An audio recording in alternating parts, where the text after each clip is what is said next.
Now, if you want to add a tower in the background, inside of your castle, check out what we need to do. All you want to do is pick a start point. So let's add one here and here. So draw a little vertical line. Now, we can't see the bottom of this line because it's underneath, it's inside the castle. So all we have to do is take the top, okay, connect it to the vanishing point on the left.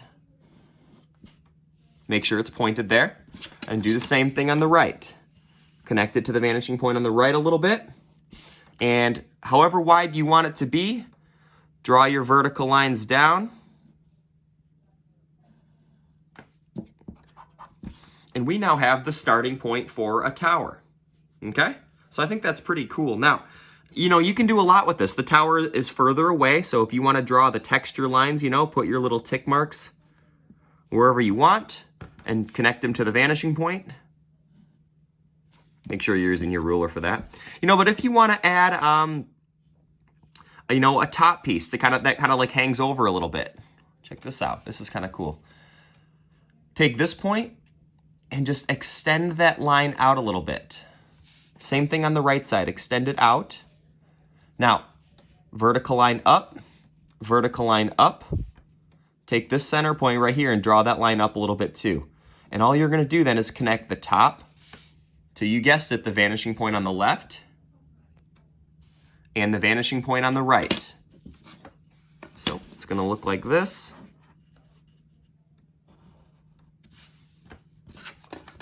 And don't worry about that. If you got any extra line, you can just erase it.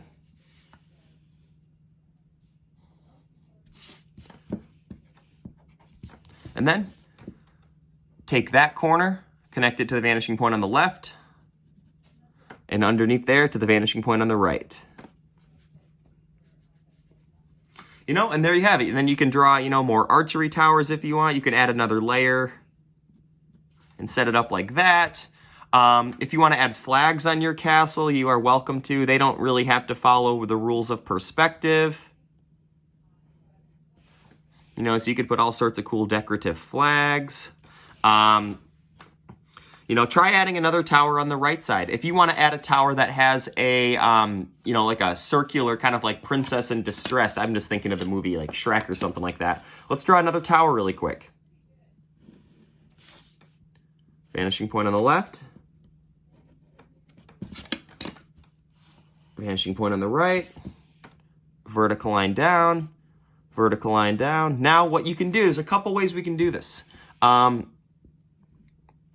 If we're drawing a cylinder tower, excuse me, not a towel, then we don't need to really have these lines here right now. We can just kind of erase them. So if you want to draw, I know it was kind of redundant, but if you want to draw a cylinder, just draw two vertical lines like this. Now, what you can do then is, from here to here, draw a curved line down, kind of looks like an open tube or something, and then you can just draw a point, like draw those two corners to a point like that.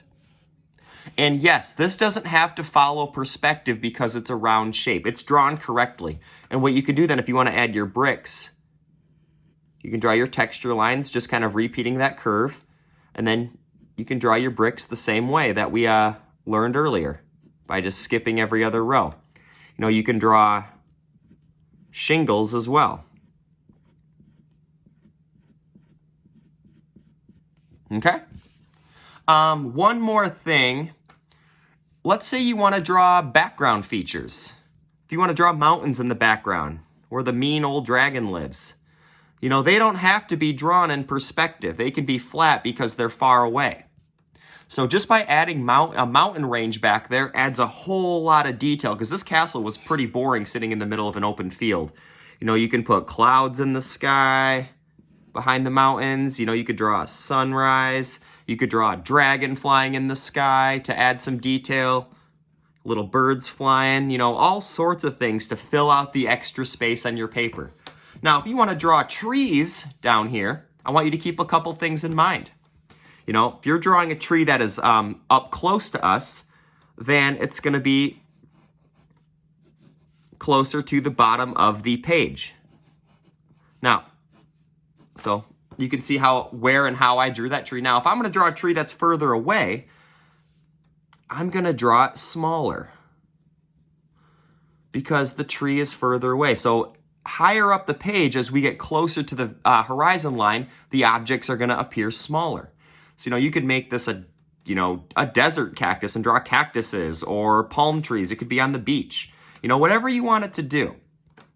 But you have enough information now where you can totally go through and design your own castle.